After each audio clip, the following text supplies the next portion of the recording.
নমস্কাৰ সকলোকে high school math and সায়েন্সলৈ স্বাগতম জনাইছোঁ। আজি আমি আলোচনা কৰিম নৱম শ্ৰেণীৰ বিজ্ঞানৰ 4 নম্বৰ অধ্যায় পৰমাণুৰ গঠন এই পাঠটোৰ পাঠভিত্তিক প্ৰশ্নোত্তৰ কেইটা। এটা প্ৰশ্নাৱলী পৃষ্ঠা নম্বৰ 47 যাৰ প্ৰথম প্ৰশ্নটো আমাক দিছে কেনেল ৰশ্মি কি। আমি উত্তৰটো লিখিছোঁ কেনেল ৰশ্মি ধনাত্মকভাৱে আহিত এবিধ বিকিৰণ। এই ৰশ্মিবিধত থকা ধনাত্মক আধানবিধক প্ৰটন নাম দিয়া হৈছিল। এই ৰশ্মিবিধ গলষ্টেইনে আৱিষ্কাৰ কৰিছিল।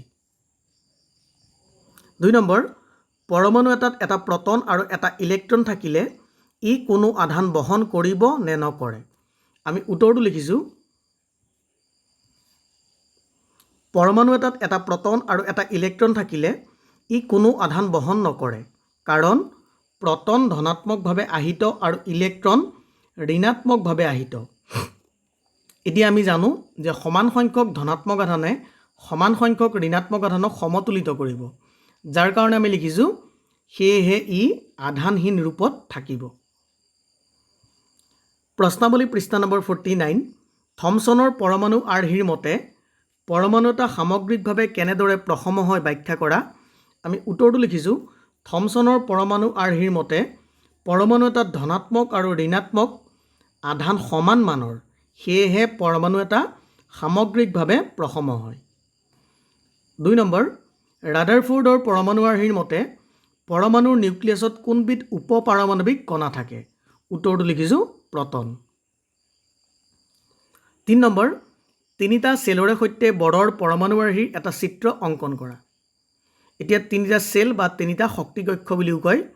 এতিয়া আমি চিত্ৰটোত দেখুৱাইছোঁ যে এইটো হ'ল নিউক্লিয়াছ, য'ত এইটো প্ৰথম শক্তি কক্ষ যাক আমি লিখিলোঁ কে চেল, দ্বিতীয় শক্তি কক্ষ যাক আমি লিখিলোঁ এল চেল, আৰু এইটো হ'ল তৃতীয় শক্তি কক্ষ যাক আমি লিখিলোঁ এম চেল। 4 নম্বৰ যদি আলফা কণা বিচ্ছুৰণ পৰীক্ষাটোত সোণৰ পাতৰ সলনি আন ধাতুৰ পাত ব্যৱহাৰ কৰা হয় তেনেহ'লে কি দেখা যাব বুলি ভাবা। এইটো ৰাদাৰফোৰ্ডৰ পৰীক্ষাটোৰ কথা কৈছে। আমি উত্তৰটো লিখিছোঁ আলফা কণা বিচ্ছুৰণ পৰীক্ষাটোত সোণৰ পাতৰ সলনি আন ধাতুৰ পাত ব্যৱহাৰ কৰা হ'লেও ৰাদাৰফোৰ্ডে একে ঘটনাই পৰ্যবেক্ষণ কৰিলেহেঁতেন, কাৰণ সকলো পৰমাণুৰে গঠন একে। সোণৰ পাত এখন পাতলকৈ পাব পাৰি বাবে ৰাদাৰফোৰ্ডে সোণৰ পাত ব্যৱহাৰ কৰিছিল। প্ৰশ্নাৱলী পৃষ্ঠা নম্বৰ 49 যাৰ প্ৰথম প্ৰশ্নটো আছে পৰমাণুৰ তিনিটা উপপাৰমাণৱিক কণাৰ নাম লিখা। আমি লিখিছোঁ ইলেক্ট্ৰন, প্ৰটন আৰু নিউট্ৰন। 2 নম্বৰ হিলিয়াম পৰমাণুৰ পাৰমাণৱিক ভৰ 4u। ইয়াৰ নিউক্লিয়াছত দুটা প্ৰটন আছে, ইয়াত কিমানটা নিউট্ৰন থাকিব। এতিয়া আমি লিখিছোঁ যে পৰমাণু এটাত থকা প্ৰটন আৰু নিউট্ৰনৰ ভৰেই হ'ল পাৰমাণৱিক ভৰ। ইয়াত পাৰমাণৱিক ভৰ কিমান বুলি কৈছে 4u। নিউট্ৰন কেইটা আছে দুটা, অৰ্থাৎ প্ৰটন কেইটা আছে দুটা, সেয়েহে প্ৰটনৰ ভৰ হ'ব 2u আৰু নিউট্ৰনৰ ভৰ কিমান হ'ব, যিটো পাৰমাণৱিক ভৰ 4u, তাৰ পৰা প্ৰটনৰ ভৰটো বাদ দিলোঁ, নিউট্ৰনৰ ভৰ হ'ব 2u, অৰ্থাৎ 2u যদি নিউট্ৰনৰ ভৰ হয় তেতিয়াহ'লে নিউট্ৰন থাকিব কেইটা, দুটা। সেয়েহে আমি লিখিলোঁ পৰমাণুটোত নিউট্ৰন থাকিব দুটা বা নিউট্ৰনৰ সংখ্যা দুটা। প্ৰশ্নাৱলী পৃষ্ঠা নম্বৰ 50 কাৰ্বন আৰু ছ'ডিয়াম পৰমাণুত ইলেক্ট্ৰনৰ বিতৰণ দেখুওৱা। এতিয়া প্ৰথমতে আমি কাৰ্বন আৰু ছ'ডিয়াম এই পৰমাণু দুটাৰ পাৰমাণৱিক সংখ্যা জানিব লাগিব। এতিয়া আমি লিখিছোঁ কাৰ্বনৰ পাৰমাণৱিক সংখ্যা 6। এতিয়া পাৰমাণৱিক সংখ্যা মানে কি আছিলে, তাত থকা প্ৰটনৰ সংখ্যা। আমি জানো কোনো এটা পৰমাণুত যিমানটা প্ৰটন থাকে সিমানটা ইলেক্ট্ৰন থাকিব, সেয়েহে কাৰ্বনৰ ইলেক্ট্ৰনৰ সংখ্যাও 6। এতিয়া আকৌ মনত পেলোৱা যে ইলেক্ট্ৰনবোৰ কেনেদৰে থাকে। প্ৰথম শক্তি কক্ষত দুটা থাকে, এই 6টাৰ দুটা থাকিব প্ৰথম শক্তি কক্ষত, বাকী থকা কেইটা থাকিব কোনটো শক্তি কক্ষত, দ্বিতীয় শক্তি কক্ষত। তেতিয়াহ'লে আমি জানো যে 6টা ইলেক্ট্ৰনৰ প্ৰথম শক্তি কক্ষত থাকিব দুটা আৰু বাকী থকা 4টা থাকিব দ্বিতীয় শক্তি কক্ষত। এতিয়া আমি ছ'ডিয়ামৰ ক্ষেত্ৰত চাম। এইটো হ'ল তাৰ চিত্ৰ, এইটো চোৱা, এইটো চিত্ৰ আমি দেখুৱাইছোঁ যে এইটো হ'ল নিউক্লিয়াছ। প্ৰথম শক্তি কক্ষত দুটা ইলেক্ট্ৰন আৰু দ্বিতীয় শক্তি কক্ষত তাত আছে 4টা ইলেক্ট্ৰন। এতিয়া আমি ছ'ডিয়ামৰ ক্ষেত্ৰত চাম। ছ'ডিয়ামৰ পাৰমাণৱিক সংখ্যা 11। পাৰমাণৱিক সংখ্যা 11 মানে কি, প্ৰটনৰ সংখ্যাও 11। আমি জানো প্ৰটন যিমানটা থাকে সমান সংখ্যক ইলেক্ট্ৰন থাকে, ইলেক্ট্ৰন হ'ব 11টা। এতিয়া 11টা ইলেক্ট্ৰন কেনেদৰে থাকিব।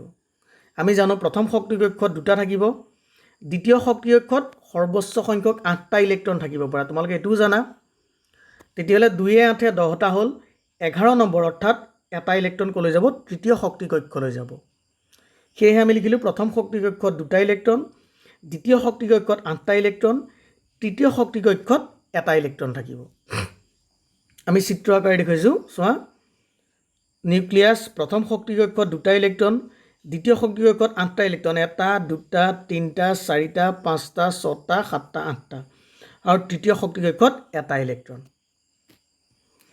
এতিয়া পৰমাণুটোৰ কে আৰু এল সেলবোৰ পূৰ্ণ হৈ থাকিলে পৰমাণুটোত ইলেক্ট্ৰনৰ মুঠ সংখ্যা কিমান হ'ব কে সেল মানে প্ৰথম শক্তি কক্ষ এল সেল মানে দ্বিতীয় শক্তি কক্ষ প্ৰথম শক্তি কক্ষত আমি জানো সৰ্বোচ্চ কিমানটা ইলেক্ট্ৰন থাকিব পাৰে 2টা আৰু দ্বিতীয় শক্তি কক্ষত আটাইতকৈ বেছি বা সৰ্বোচ্চ ইলেক্ট্ৰন থাকিব পাৰে 8টা দুইটা কক্ষ পূৰ্ণ হৈ থাকিলে মুঠ ইলেক্ট্ৰন কেইটা থাকিব পাৰে 2 য়ে 8 10টা থাকিব পাৰে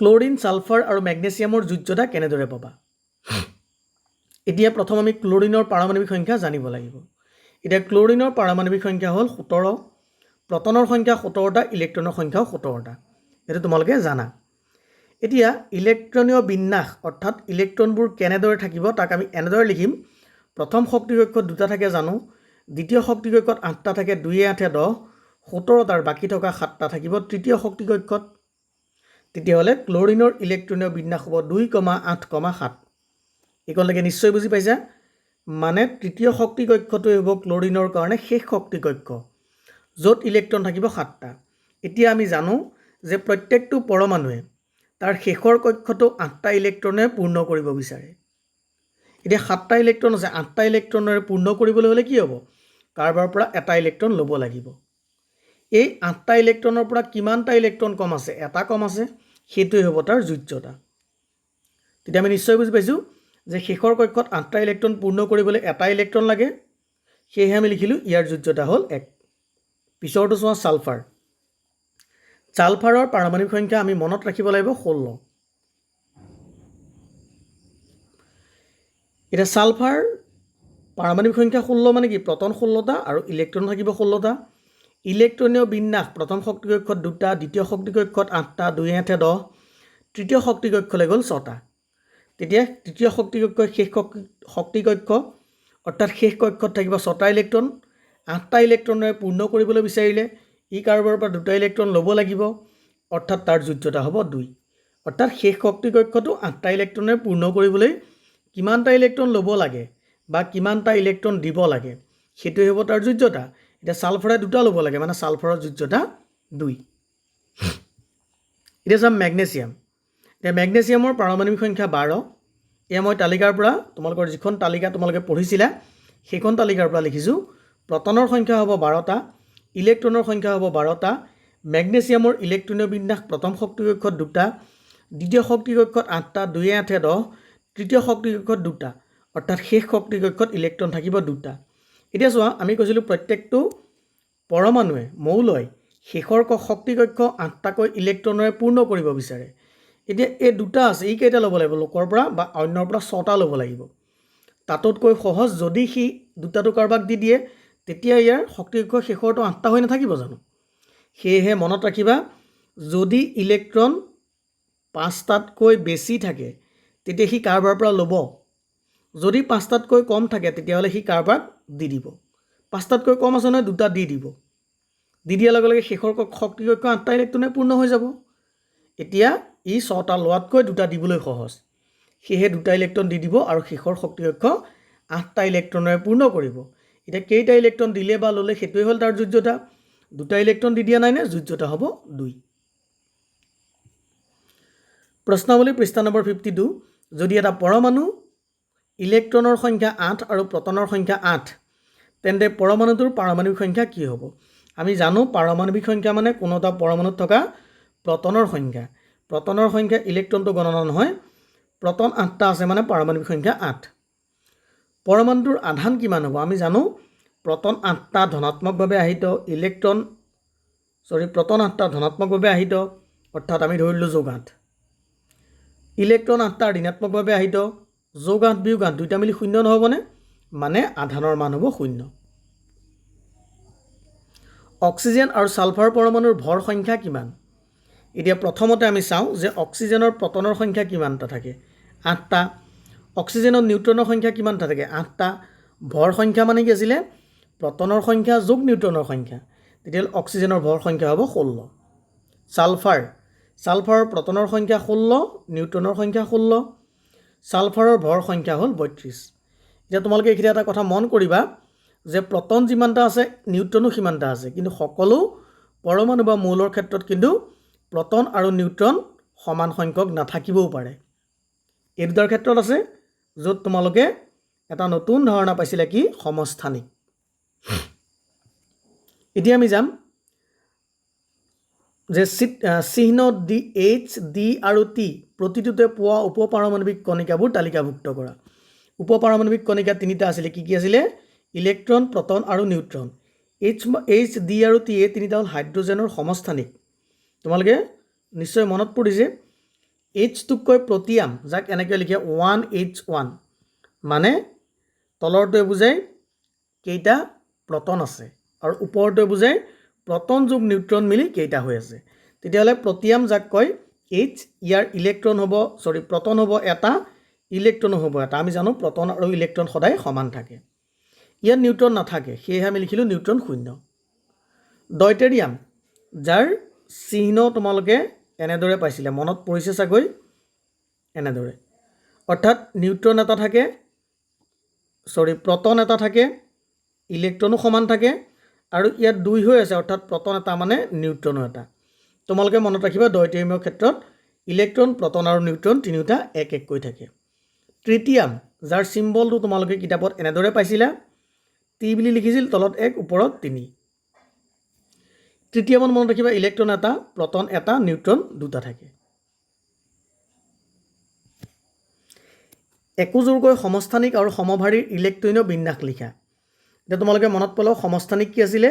একেটা পৰমাণুৰে কি হয়? পাৰমাণৱিক সংখ্যা একে, কিন্তু ভৰ সংখ্যা বেলেগ বেলেগ, বা তোমালোকে এনেকৈ ক'বা যে প্ৰটনৰ সংখ্যা সমান থাকে কিন্তু নিউট্ৰনৰ সংখ্যা বেলেগ বেলেগ হয়। এতিয়া এযোৰ কাৰ্বনৰ সমস্থানিক মই লিখি দিলোঁ, চোৱা কিতাপত পাইছিলা 6C12, 6C14। কি বুজাইছে? যে কাৰ্বনৰ পৰমাণুৰে দুয়োটাৰে পাৰমাণৱিক সংখ্যা 6। তেতিয়াহ'লে আমাৰ ইলেক্ট্ৰনীয় বিন্যাস কি হয়? পাৰমাণৱিক সংখ্যা মানে প্ৰটন যিমানটা থাকে ইলেক্ট্ৰনো সিমানটা থাকে। তেতিয়াহ'লে যিহেতু প্ৰটন 6টা আছে, ইলেক্ট্ৰনো 6টা, ইলেক্ট্ৰনীয় বিন্যাস হ'ব 2 আৰু 2,4। কিয় একেই হ'ল? যে সমস্থানিক মানে একেটা পৰমাণুৰে, সেয়েহে কি হ'ল? ইলেক্ট্ৰনীয় বিন্যাসটো একেই হ'ব, কাৰণ আমাক প্ৰটনৰ সংখ্যা 6 পালোঁ দুইটাৰ ক্ষেত্ৰতে, সেয়েহে আমাৰ ইলেক্ট্ৰনীয় বিন্যাস হ'ল 2,4। এতিয়া সমভাৰী ক্ষেত্ৰত মন কৰাচোন, এযোৰ সমভাৰী হ'ল কেলছিয়াম, যাৰ পাৰমাণৱিক সংখ্যা 20 আৰু ভৰ সংখ্যা হ'ল 40, মানে প্ৰটন থাকে তলত 20টা, প্ৰটন যোগ নিউট্ৰন মিলি থাকে 40টা। এযোৰ হ'ল আৰ্গন, যাৰ কি হ'ল? প্ৰটন থাকে 18টা, প্ৰটন আৰু নিউট্ৰন মিলি থাকে 40টা। ইয়াত তোমালোকে মন কৰা ওপৰৰকেইটা মিল আছে, ভৰ সংখ্যাকেইটা মিল আছে। এতিয়া প্ৰথম আমি কেলছিয়ামৰ ক্ষেত্ৰত গ'লোঁ। কেলছিয়ামৰ দেখিছেনে পাৰমাণৱিক সংখ্যা 20, তলৰটোক পাৰমাণৱিক সংখ্যা বুলি কয়। পাৰমাণৱিক সংখ্যা 20 মানে কি? প্ৰটন 20টা, প্ৰটন আৰু ইলেক্ট্ৰন সমান থাকে, ইলেক্ট্ৰনো 20টা। ইলেক্ট্ৰন 20টা কেনেদৰে থাকিব? প্ৰথম শক্তি কক্ষত 2টা, দ্বিতীয় শক্তি কক্ষত 8টা, তৃতীয় শক্তি কক্ষত আমি পাইছিলোঁ 18টা। ইয়াত 8টা ক'ৰ পৰা আহিল? কাৰণ আমি জানো প্ৰত্যেকটো পৰমাণুৰে শেষৰ শক্তি কক্ষ 8টাকৈ ইলেক্ট্ৰনে পূৰ্ণ কৰিব বিচাৰে। বা চোৱা 2 × 8 = 10, 10 × 18 = 28। এইটো 28 হ'ব জানো? 20 আছে। প্ৰথম শক্তি কক্ষ 2টা, দ্বিতীয় শক্তি কক্ষত 8টা, তৃতীয়ত 8টা, বাকী থাকিলে 2টা, এইটো হ'ল শেষৰ শক্তি কক্ষত। অৰ্থাৎ কেলছিয়ামৰ কাৰণে ইলেক্ট্ৰনীয় বিন্যাসটো তোমালোকে মনত ৰাখিবা 2,8,8,2। আৰ্গন, তলৰটোৱে বুজায় পাৰমাণৱিক সংখ্যা, মানে প্ৰটন 18টা, ইলেক্ট্ৰনো 18টা। ইলেক্ট্ৰন 18টা কেনেকৈ হ'ব? প্ৰথম শক্তি কক্ষত 2টা, দ্বিতীয় শক্তি কক্ষত 8টা, 2 × 8 = 10, বাকী থকা 8টা তৃতীয় শক্তি কক্ষত। এনেদৰে আমি দুটা সমভাৰী বা এযোৰ সমভাৰী কেলছিয়াম আৰু আৰ্গনৰ ক্ষেত্ৰত ইলেক্ট্ৰনীয় বিন্যাস দেখুৱালোঁ। এতিয়া মই আশা কৰিছোঁ যিমানখিনি আলোচনা কৰিলোঁ বুজি পাইছা। ইয়াতো যদি কিবা সমস্যা থাকে কমেণ্ট বক্সত সুধিবা। পৰৱৰ্তী ভিডিঅ'ত আমি অনুশীলনীৰ প্ৰশ্নোত্তৰ লৈ আহিম। ধন্যবাদ।